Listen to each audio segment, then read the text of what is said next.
আসসালামু আলাইকুম। সুমিতা কিচেনে আপনাদের সকলকে স্বাগত জানাই। আশা করি আপনারাও ভালো আছেন। আলহামদুলিল্লাহ আমিও খুব ভালো আছি। তো এখানে আমি মেথির শাক নিয়েছি, দেখুন। তো এই শাকগুলো আমি প্রথমে ভেজে নেব। তো আমি আজকে চলুন মেথি শাকের একটা রেসিপি বানাতে চলেছি। সেই রেসিপিটা আপনাদের সাথে একটু আমি শেয়ার করব। তো পুরো ভিডিওটা দেখতে থাকুন, স্কিপ করবেন না। তো দেখুন আমি মেথি শাকগুলো এভাবে বেছে নেব।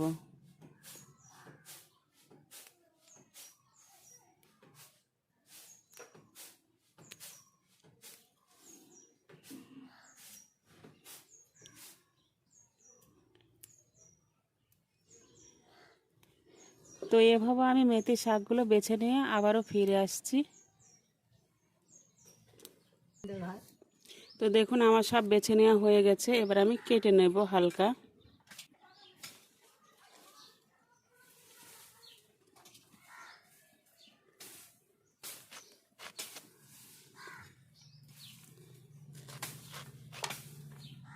তো আমি একটু ছোট করে কেটে নিলাম, কাটবো না বলেই ছিলাম, কিন্তু আমার শাশুড়ি মা বলছে না কাটলে খেতে ভালো লাগবে না, ওই জন্য কাটছি।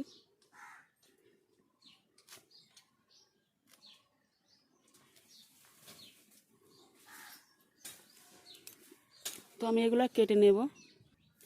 তো দেখুন মেথি শাকগুলো আমার কেটে নেওয়া হয়ে গেছে।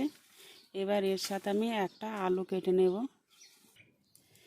তো মেথি শাক আর আলু কেটে ধুয়ে নিয়ে চলে এসেছি। তো আমি একটা কড়াই বসিয়ে দিয়েছি, কড়া গরম হয়ে গেছে। সরিষার তেল,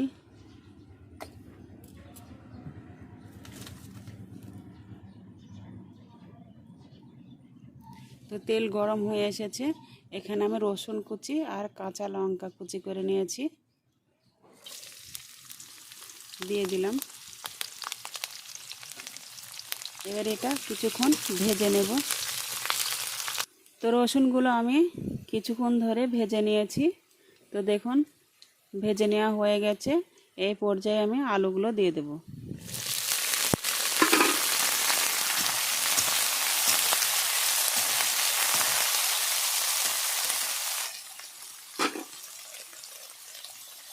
লবণ, এখানে সামান্য হলুদ গুঁড়ো,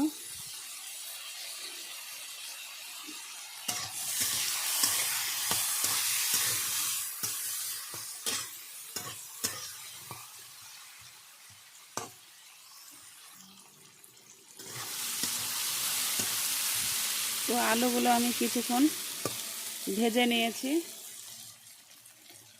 এই পর্যায়ে আমি মেথির শাকগুলো দিয়ে দেব।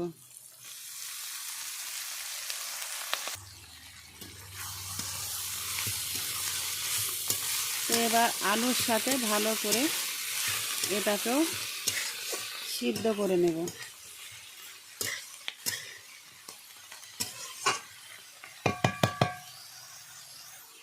তো আমি ঢাকা দিয়ে সিদ্ধ করে নেব।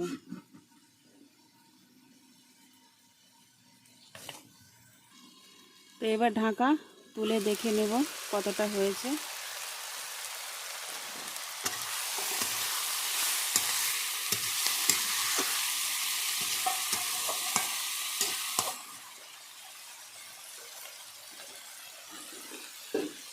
তো আবারও কিছুক্ষণ ঢাকা দিয়ে দেব। তো আবারও আমি ঢাকা তুলে দেখে নেব কত দূর হয়েছে।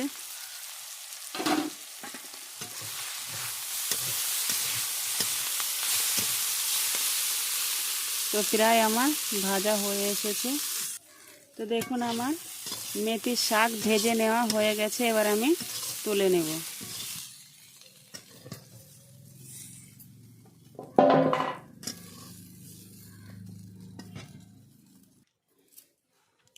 তো মেথির শাক আলু দিয়ে ভাজা রেডি হয়ে গেছে। দেখুন কত সুন্দর হয়েছে, খেতেও কিন্তু খুবই সুন্দর স্বাদ।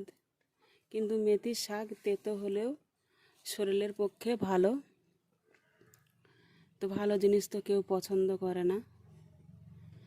তো যাই হোক, তো আমার এই রেসিপিটা কেমন লাগলো অবশ্যই কমেন্টে জানাবেন। আর কালকে দেখা হবে আবার কোনো নতুন ভিডিওর সঙ্গে। ততক্ষণ সুস্থ থাকুন, ভালো থাকুন। খোদা হাফেজ।